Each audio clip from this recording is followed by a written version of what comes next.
Well, dear Uncle Mark, Yes, my dearest Uncle Dan. here we are. We like to have discussions. Here's what we like to do on this show. We like to talk about things that people believe out in the world, Yeah. or did believe, or have believed, or do, Yeah. because most of our listeners, and you and I definitely, used to believe things that were so outlandishly crazy, and we were positive that they were true.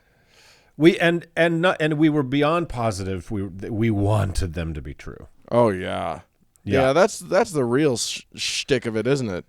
And oftentimes we would and we'll get to this. We would stand in front of our communities and swear on all that was holy that they were true. Yeah, we were. You and I, we belonged in the religion of stand up and Testify. just bear your testimony. Oh my God, it's so bad. So yeah, this is a very one, I think, even among post. This is a sacred cow that's not that sacred, but it used to be, and Yeah. now it's a little bit more of an embarrassment to official Mormonism than anything else. But I think even for a lot of post-Mormons, we're a little bit fond of this particular thing. Yeah. Yeah. So I'm going to talk about some old friends that are in the Book of Mormon and maybe in your neighborhood right now, and that is the three Nephites. Oh my So- God. Yeah. Yeah. So we may have to start with a definition of terms, because what is a Nephite? Well, I have a little preamble for this because our large body of Mormon listeners will already be giggling and know what this is, but a lot of other people are going to be like, "What the fuck are you talking about?" So Yeah. here's a description of who the Nephites are and how we're going to get into this story. So, this is from 3rd Nephi, chapter 28 in the Book of Mormon. And I read it directly from a Book of Mormon because my buddy's staying in a Marriott here and he stole it for me. Oh, that's nice. Yeah. It's in the drawer underneath the porn remote. So in third Nephi, chapter 28, we meet the three Nephites. But who are the Nephites? So this is a story about that these three were part of the New World version of the 12 Apostles, because Joseph Smith was a lazy fucking writer who could not plagiarize all the everythings. So just to catch our Never Mormon listeners up, the Book of Mormon is about Jesus visiting the fine people of the Americas thousands of years ago. Who were these people? They were Jews, of course, and they had come to America in wooden submarines with corks in the bottom and no propulsion systems, because obviously. And then Jesus came to see them and remind them to be good Jews, and then he voiped up to his cloud palace. Right. Soon, many of those Jews forgot to do all the good things, and they turned brown, Dan. As you remember, As their will skin happen. turned brown. I mean, I think if there's one thing we know from history and from genetics, if you're naughty, then you turn different pigments. It's a tale as old as time. So they turned brown because of a curse from God, and they were called the Lamanites. But some Jews remembered all about the blood of the lamb on the Passover and the dietary laws of Leviticus, which is don't eat owls and weasels, which we covered pretty extensively in episode 9. Sure. And they remained white-ish. And these were called the Nephites. So I think that gets us up to speed pretty quickly here. So Yeah, I think some might be confused by the notion that a group of people from the Middle East, the good ones would be white, considering they are Middle Eastern and thereby brown. yeah. But Well, and they're also delightsome, Dan, which is a real term in the Book of Mormon for people who are righteous that are white and delightsome. So white and delight. Well, no, it's not anymore. You won't find that phrase in the Book of Mormon anymore. It was only in the Book of Mormon for the first 110 years or 20 years or something. You'll find it in collector's editions very clearly. So Right. So Jesus was getting ready to fly off to heaven, and he wanted to give all of his Mayan apostles parting gifts. So 9 of them asked for VIP entry into heaven and, for sweet digs once they arrived at the end of their lives. Sure. Which, in a bizarrely cruel moment of superpower abuse, Jesus revealed to them would be 72 years. Just decided you're all going to live to be 72 years old, then you're going to die. But you're going to have eternal bottle service. You're hooked up. You're good to go. Right. So then he turned to these other three guys, and they were a little bashful about the scale of their wish. Let's go to the Book of Mormon and see exactly what that says about this particular wish. Yes, please. And it says, "And when he had spoken unto them, he turned himself unto the three. What will ye that I should do unto you when I am gone unto the Father? And they sorrowed in their hearts, for they durst not speak unto the thing which they desired. And Which he was said anal. unto them, they wanted butt stuff." And so they, look, if you want butt stuff and you can't get it and end up with eternal life, Yeah. I mean, Same. 6 of one, yeah, same. half an eternity of another. So he said unto them, "Behold, I know your thoughts, and ye have desired the thing which John my beloved, who was with me in my ministry before I was lifted up by the Jews, desired of me." Okay, couple flags on this play here, Dan. So You just John used the a Beloved. sport. Yeah, I sport. Well, I'm watching the World Cup because there's many, many handsome men's, and there's flags. It's all good. Cards, people, shorts. Anyway, John the Beloved was the youngest of Jesus' disciples when Jesus was an old school Jew back in Jerusalem. And so John was the brother of James, the disciple. He was the youngest disciple, they think.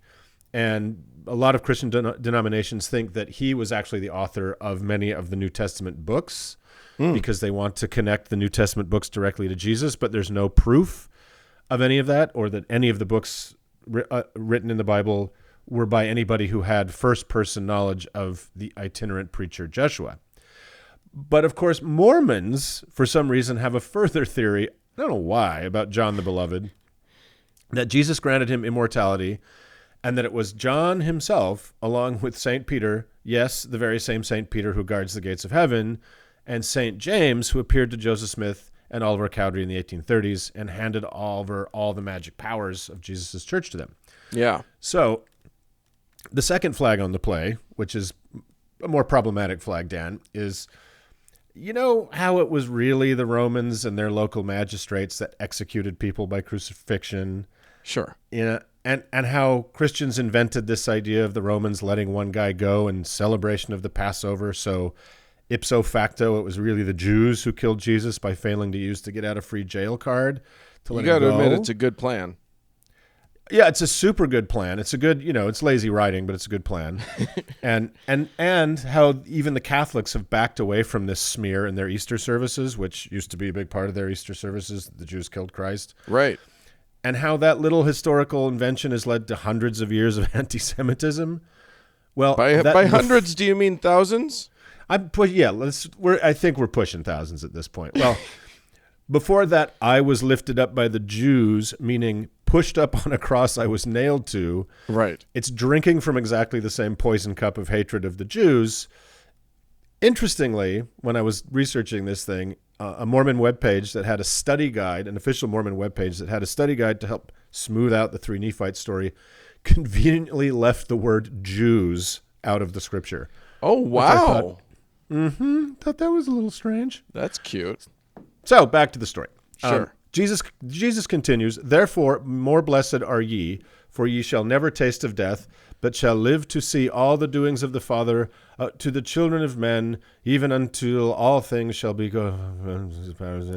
And anyway, so he basically says, when I am resurrected, in the twinkling of an eye, you will go from mortality to immortality, and then ye shall be blessed in the kingdom of my Father." So I have a timeline problem here, which is...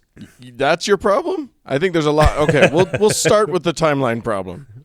Look, we're going to go one word at a time through this thing. So the timeline issue is this. So this is in, I don't know, when was this supposed to take place? Right at the 30 AD or something? Right, yeah. Right. 0. So he's in 30 AD, he's offering these three guys immortality. But he says they're going to get immortality at his so far unscheduled second coming.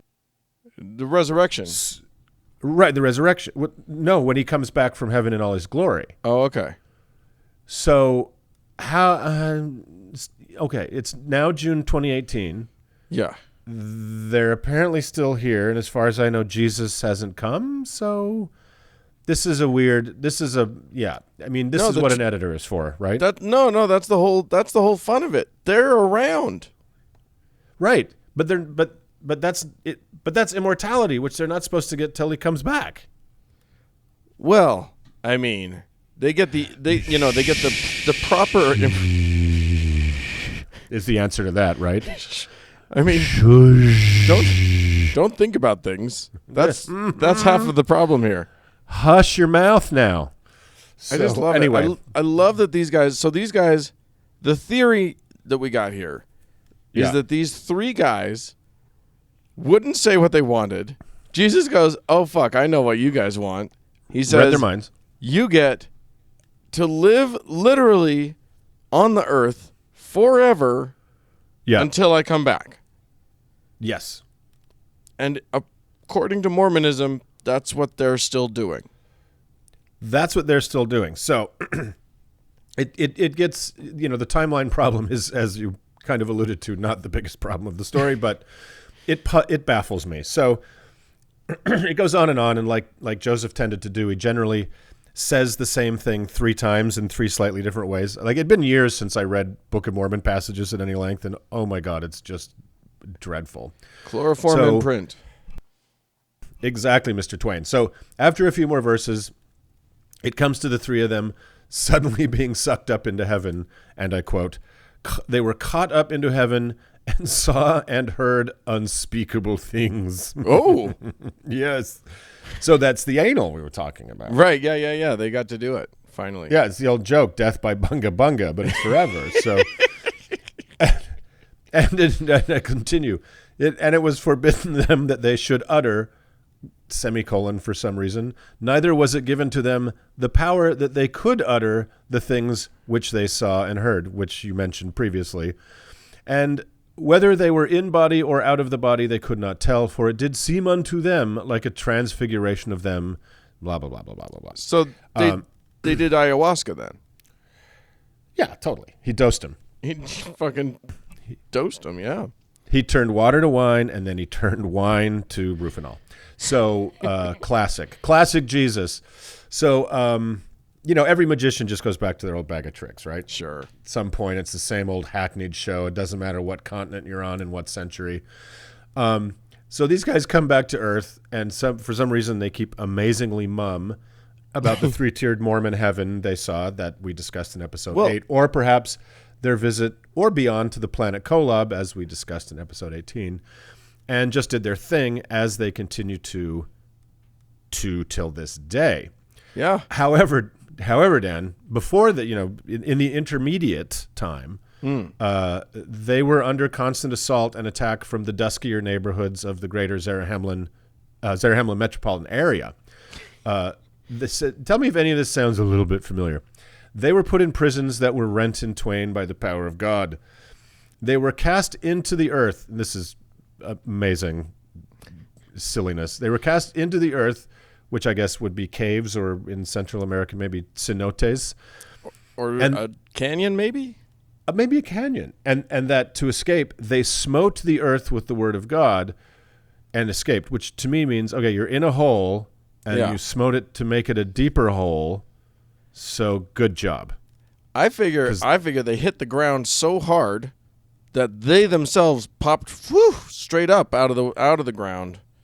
That's probably it. It's like Captain Caveman. Didn't he have a big club that he could make him fly? I don't know. Cartoons were verboten in my house as a kid, Dan. So that was a luxury that you had down the street from me. But what were you, a Seventh-day Adventist? I'm trying to come up with who's more oppressive than Mormonism. Just shitty Mormon parents. That's all. Yeah. So so yeah, you'd think Joseph Smith, who was a guy who spent his entire life digging holes for himself, would know how holes work. But I digress. So now we get to where Joseph is cribbing so directly from the Book of Daniel, because he's running out of ideas on how to make these 3 Mayan farmers awesome, right? So they are cast into a furnace But unlike Shadrach, Meshach, and Abednego, the three Nephites were cast in not once but thrice, and yet they emerged unblemished. So what do you think the next test for our heroes would be, Dan, if you can detect a pattern? I feel like they should. Okay. They're going to be swallowed by a whale. Warm. Then they're going to be. I don't know. I don't remember all the things. The beasts. They're cast into dens of wild beasts. Oh yeah, of course. Yeah, right, and twice, but only twice this time, and are seen later to be playing with them as if they were puppies and kittens. So, and it just says beasts. Yeah, it just says wild beasts. So it could be anything. You know what? It could be an iguana. Here's where I'm going to give Joe Smith some credit. He probably had a moment where he was like, and they were cast in with beasts. With beasts. I don't know if they're lions. It's the like, one. What great cat do we have in the Americas? I can't. I don't know. Because I'm an idiot. I don't know. It was the one moment where he was a little circumspect about possible anachronism. Yeah, he held back, which is, again, you're right. It's the one moment in this thing.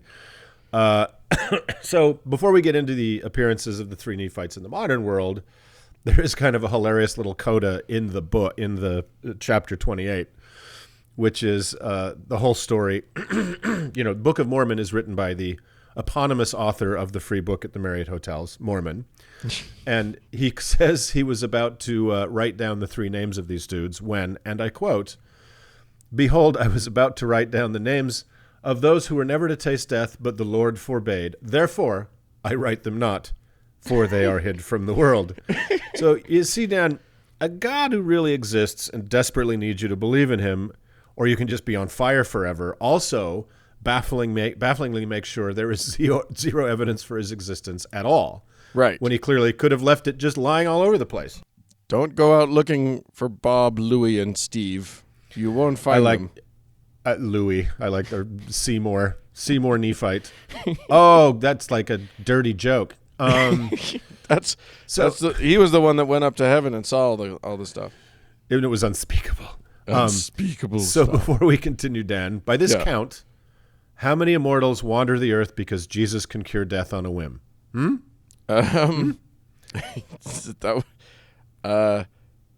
4? All right. So now, before I tell you the real number, we know this is not actually canon because according to the Highlander, there can be only one. And if that's the first time you've seen the 1986 Russell Mulcahy sci-fi hit about an immortal Scotsman used to shatter the truth claims of the Book of Mormon, it will not be the last. So, if you forgot that the second man on earth, Cain, of Cain and Abel fame, was cursed to wander the earth in the form of, Dan? An eagle. Bigfoot. Oh. That brings us to 5.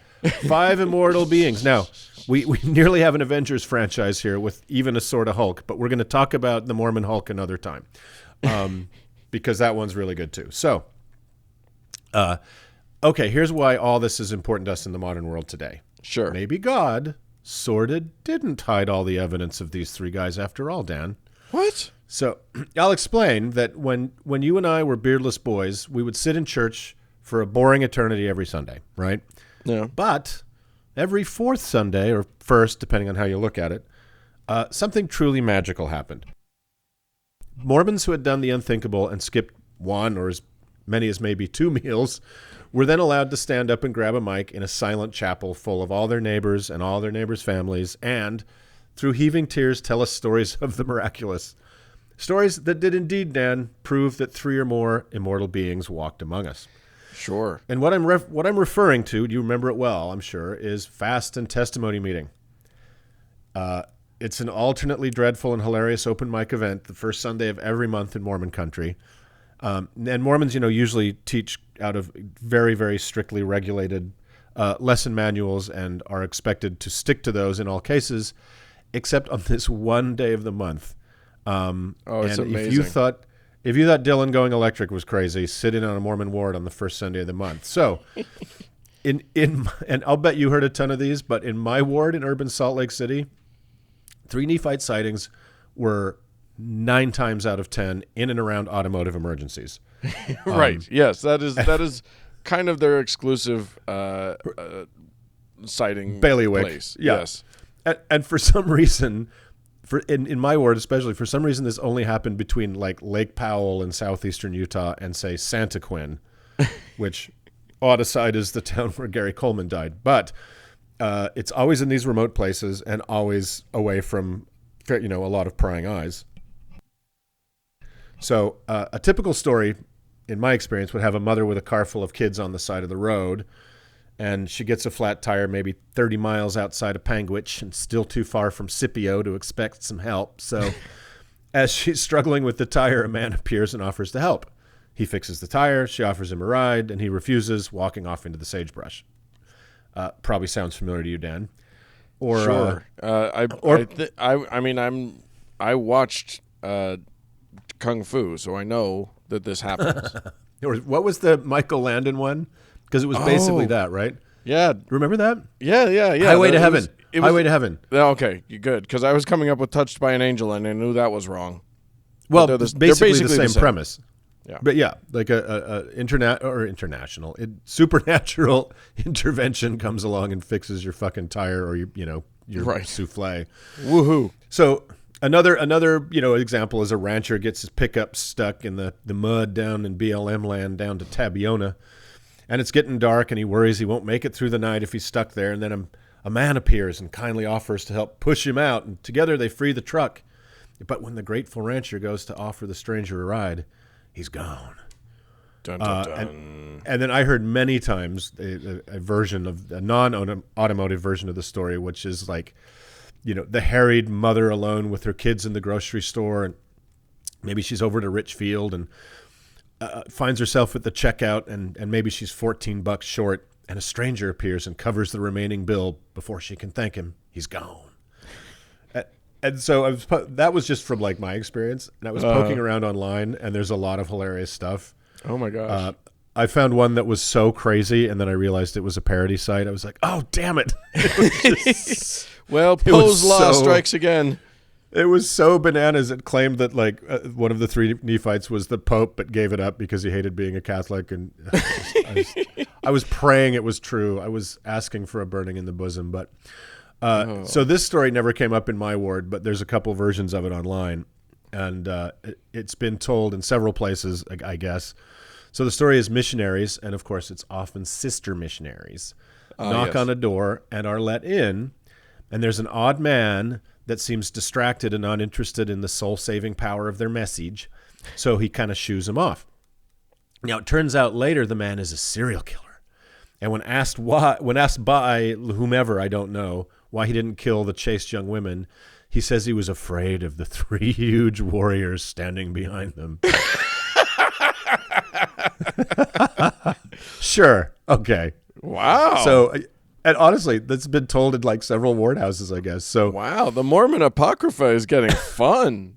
It's crazy. So, Dan, I find it an odd use of immortality, fixing flats and dropping $20 so a mom can buy a few cases of Hamburger Helper in flyover country. Right. And it's nice, but when you're basically Wolverine with additional telepathy and invisibility powers, topping off an old lady's antifreeze seems a little bit like Superman using his awesome powers to stop accidents on model train sets all day. It's right. It is sort of a waste. Although these guys are just dudes, right? Like we don't know of them having, other than the ability to sort of say the name of God and get out of holes, do we know of them having any actual powers? Or are they just dudes? I mean, there are some stories where, a guy was a lumberjack, had a heart attack in the forest, and then he woke up not in a hospital, but by the side of the road. So, like, I guess their superpower is they're real sneaky and above average strength, right? Yeah, I mean, I just figure they, okay, so obviously they must be able to heal. Although, wouldn't it be great if one of them, like, has just been in a bubbling volcano for 300 years and doesn't know how to get out? He's in quicksand. He's just, yeah, exactly. Just like, fuck. I can't die. I don't know how to get out. How do I do this? Yeah, I haven't come across the fanfic of the stuck Nephite yet, or the one that's just been in an elevator for 45 years in a condemned building. But well, no, wait a minute. I think we may have hit on something here because if they've spent literally 2,000 years on this earth, the one thing I think they'd be really good at by now is getting unstuck from things. So therefore, their superpower is changing tires and or getting out of jams. These guys are like, that's their expertise. Yeah, I mean, they're basically the Pep Boys, right? They're just kind of immortals wandering state highways in central Utah, pushing people out of snowbanks. And it's cool, but again, kind of a waste. And here's the thing about it it's hilarious and it's kind of sweet in a way, because it certainly when I was growing up, it was much, much older folks that had these stories. Right. But it's also really, like a lot of things in Mormonism, it's just kind of dickish, because some decent person probably changed your tire. Right. Some guy gave you $20 at the grocery store so you could get your food. And it's kind of taking a shit on decent people. It's like, nope, it was clearly an immortal Mayan peasant. Shut the fuck up. Yeah. So rude. So it is rather rude. It's kind of shitty. So that's the three Nephites, folks. So, once you hit the Utah line, take heart. If you're a little low on fuel, or you get one of the stories in my ward was this guy was obsessed with vapor lock, and somehow the three Nephites got him out of some vapor lock pickles on his Suburban. So I don't know what that is, but if you get it, they might help you out. And the kind of last funny thing about them is they are doctrinal. They are in the Book of Mormon. But official Mormonism would just like for this to go away. Well, duh. Right. Yeah, it's an albatross. They have a few of those. They have the sky above Temple Square is darkened with albatross these days. So so that we thought we'd share and make sure that albatross stays aloft just a little while longer for our Mormon friends. So that's the three Nephites, folks, and let's move on. Moving on.